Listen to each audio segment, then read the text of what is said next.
राष्ट्रगाथा channel पर आने वाले सभी श्रोताओं को, दर्शकों को मेरा सादर सप्रेम नमस्कार। हाँ, भारतीय स्वतंत्रता संग्राम के अंतिम वर्षों का घटनाक्रम, और उसमें भी अब हम एक नए बड़े रोचक दौर में पहुंच गए हैं, जो फिरंगियों के वापस जाने का बहुत बड़ा कारण बना। ऐसे नेताजी सुभाष चंद्र बोस और आज़ाद हिंद फौज में जिन दो लोगों ने कल नेताजी सुभाष चंद्र बोस को घर से निकलने से लेकर जब वो नज़रबंद थे, पेशावर, काबुल और वहाँ की 40 दिन की संघर्ष और जासूस के घेरे में आ जाने के बाद भी वो कैसे बर्लिन पहुँचे, और अकबर शाह और भगत राम का कितना बढ़िया रोल था। और उसके बाद ये पार्ट 2 में अब आज़ाद हिंद फौज, अब जो मिलेंगे कुछ वो केवल नेताजी और आज़ाद हिंद फौज के ही मिलेंगे, यद्यपि मैंने पिछले एपिसोड के अंदर उसको आरंभ कर दिया था। आज उसी एपिसोड को नंबर 2 पे बढ़ाते हुए आज़ाद हिंद फौज और नेताजी, इसी की चर्चा अगले 8-10 इससे भी ज़्यादा एपिसोड्स में होने वाली है। हाँ, सेकंड लेफ्टिनेंट अजायब सिंह,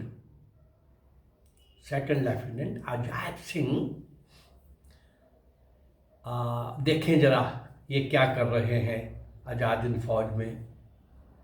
आज़ाद हिंद फौज द्वारा पलेल हवाई अड्डे पर आक्रमण करने के पश्चात शत्रु सेना बहुत सक्रिय हो गई थी, एक्टिव हो गई थी।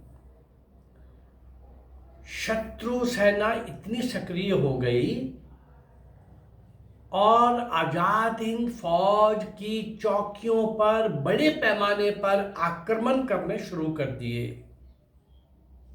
उसे पता चल गया था कि आज़ाद हिंद फौज के सैनिकों की संख्या अधिक नहीं है और उनके पश्चात पर्याप्त युद्ध सामग्री भी नहीं है। इस कारण वे उसे वहीं पर दबोच लेना चाहती थी। आज़ाद हिंद फौज के सैनिकों को वो सेना, गोरी सेना, उस क्षेत्र में सी फोर्थ हाईलैंडर्स की एक स्कॉटिश सेना थी, जिसने अपनी कारगुजारी दिखाने के लिए एक बार माइथून खूनों में स्थित आज़ाद हिंद फौज की एक अग्रिम कंपनी पर भारी तोपखाने के साथ भयंकर आक्रमण कर दिया। आज़ाद हिंद फौज की इस कंपनी का नेतृत्व सेकंड लेफ्टिनेंट अजायब सिंह नाम का एक नवयुवक कर रहा था, जो आज़ाद हिंद फौज की टुकड़ी थी सेना की। आज जिसकी हम चर्चा करने जा रहे हैं वो नेतृत्व कर रहे थे सेकंड लेफ्टिनेंट अजायब सिंह।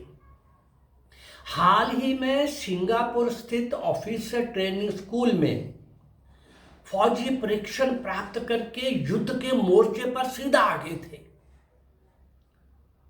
सेकंड लेफ्टिनेंट अजायब सिंह के पास अनुभवी नियमित सैनिकों के स्थान पर दक्षिण भारत के तमिल भाषी सैनिकों का एक दल था, एक टुकड़ी थी। अंग्रेज लोग दक्षिण भारत के इन लोगों को कभी भर्ती नहीं करते थे। वे इन लोगों को युद्ध प्रिय लोग ना समझकर शांति प्रिय लोगों की संज्ञा देते थे, तमिल भाषी दक्षिण भारत के लोगों को। लेकिन दोनों ओर के सैनिक जम कर जान हथेली पर रखकर लड़ते रहे। आक्रमण तो स्कॉटिश सेना ने किया था।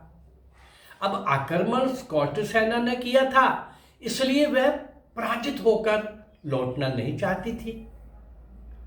उसे ये भी पता था कि हमारा मुकाबला आजाद हिंद फौज से है, इसलिए वह पूरी शक्ति के साथ युद्ध कर रहे थे।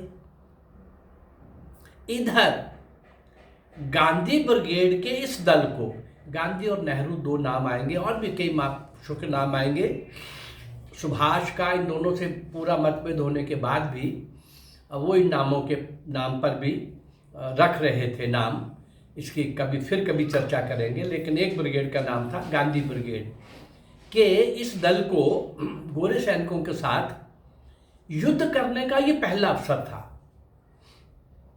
गोरे सैनिक लड़ते लड़ते गांधी ब्रिगेड की खाइयों के निकट पहुंच गए, जहां ये हमारा आजाद फौज का ये दल था अजायब सिंह के नेतृत्व में,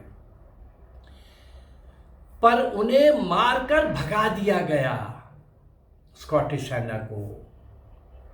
उन्होंने जितनी बार उन खाइयों की तरफ आने की कोशिश की, उनको उतनी बार ही वहां से भगा दिया गया। अंत में अपनी संख्या कम होते देखकर गोरे सैनिकों ने आक्रमण करने का इरादा छोड़ दिया और अपने शिविर की ओर लौट गए। लेफ्टिनेंट अजायब सिंह की युद्ध की इच्छा भी पूरी नहीं हुई थी, अभी तो उसका खून ही गर्म हुआ था। फिर से उसने पूरी शक्ति के साथ स्कॉटिश सेना के शिविर पर धावा बोल दिया।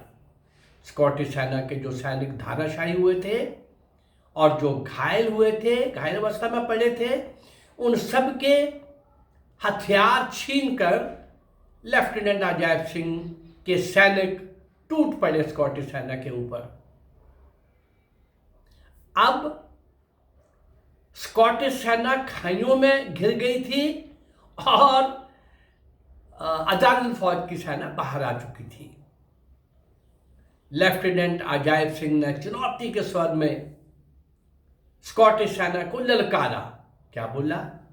मर्द के बच्चों हो तो कंटीले तारों का दड़वा छोड़कर बाहर आ जाओ और नेताजी के सैनिकों के साथ, नेताजी मतलब सुभाष चंद्र बोस के सैनिकों के साथ दो दो हाथ कर लो, नहीं तो चूड़ियां पहन लो और दया की भीख मांग लो। गोरे सैनिक इन व्यंग बाणों को सुनकर तिल मिला गए और बाहर निकल पड़े। दोनों ने सेनाओं में जमकर युद्ध हुआ। लेफ्टिनेंट अजायब सिंह के सैनिकों ने गोरे सैनिकों पर उन्हीं से छीने गए हथगोलों और राइफलों का प्रयोग किया। सायंकाल तक लड़ाई चलती रही। लगभग 50 गोरे सैनिक हताहत हुए, जबकि लेफ्टिनेंट अजायब सिंह के केवल 10 सैनिक हताहत हुए। इस प्रकार लेफ्टिनेंट अजायब सिंह ने गोरे सैनिकों को बता दिया था कि आजाद हिंद फौज से उलझने से पहले अच्छी तरह से सोच लेना चाहिए। अजायब सिंह किन साथियों के साथ लड़ रहा था और खुद भी ट्रेनिंग लेके सीधा मोर्चे पर आया था, पर इरादा कितना बुलंद था, कितना नेक था। शौर्य और वीरता के वो नए पृष्ठ लिख रहा था। सेकंड लेफ्टिनेंट अजायब सिंह ने बाद में क्या भूमिका निभाई, ये सारा अभी यही दौर चलेगा। आजाद हिंद फौज, नेताजी सुभाष चंद्र बोस और ऐसे लेफ्टिनेंट अजायब सिंह की तरह के बहुत सारे लोग, ऐसे बहुत सारे वीर आगे भी हमें सुनने को देखने को मिलेंगे। आजाद हिंद फौज का ये सैनिक, ये सिपाही, ये ऑफिसर, ये लेफ्टिनेंट, सेकंड लेफ्टिनेंट एक नैरेटिव क्रिएट कर रहा था, एक मैसेज देने की कोशिश कर रहा था कि आजाद हिंद फौज के लोगों ने सोच लिया है देश के लिए मर मिटने का। जो भी हमारे सामने आएगा उसको हम धूल चटा देंगे। युद्ध के अंदर एक नैरेटिव, एक मैसेज भी बहुत बड़ा काम आता है। आपको याद होगा बांग्लादेश का वो 90-92 हज़ार लोगों का सरेंडर, तो उसके पीछे बहुत सारे ये काम कर रहे थे। किसने कब क्या बोला, क्या मैसेज दिया, कहाँ घेरा और कहाँ ये शो किया कि हम घेर चुके हैं, ये सारा युद्ध का एक हिस्सा होता है। सेकंड लेफ्टिनेंट अजायब सिंह के सैनिक कौन थे? तमिल भाषी दक्षिण भारत के, और उनके बारे में जो आज भी और उस समय भी, और अंग्रेज सेना भर्ती भी नहीं करती थी उनको, लेकिन आज़ाद हिंद फौज के ये लड़ाके, ये तमिल भाषी, ये शांति प्रिय माने जाने वाले लोग किस तरह से इसके नेतृत्व में लड़े। युद्ध में सेनापति का बहुत बड़ा रोल होता है। सेनापति अगर वॉरियर है तो उसके सैनिक भी उतने ही वॉरियर बनते हैं, कहीं कहीं उससे भी ज़्यादा। तो ये एक रिकॉर्ड।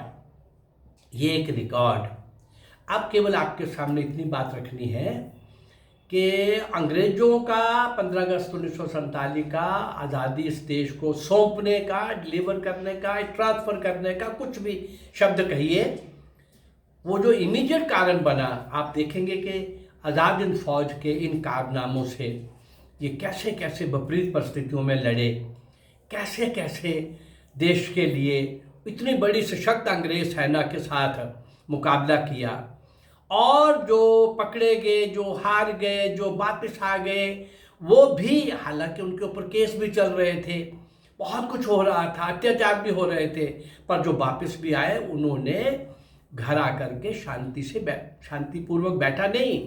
वो भारत के अभी भी सेना के अंदर जो भारतीय लोग ब्रिटिश सेना में थे उनको मोटिवेट कर रहे थे कि भारत माँ की स्वतंत्रता के लिए इनकी नौकरी छोड़ो और नेताजी सुभाष चंद्र बोस के नेतृत्व में आ जाओ और भारत माँ की स्वतंत्रता के लिए अग्रसर हो जाओ। भारत माता की जय का नारा गूंज जाने के लिए आज़ाद हिंद फौज ने जो अंतिम दिनों में जो प्रयास किए और जिस तरह की लड़ाइयाँ लड़ी, वो शौर्य और वीरता का पृष्ठ आप 8-10 अगले एपिसोड में और भी देखेंगे। मेरा ये प्रयास अगर आपको अच्छा लग रहा है तो इसको लाइक करिए, सब्सक्राइब करिए और शेयर करिए। नमस्कार, जय भारत, धन्यवाद।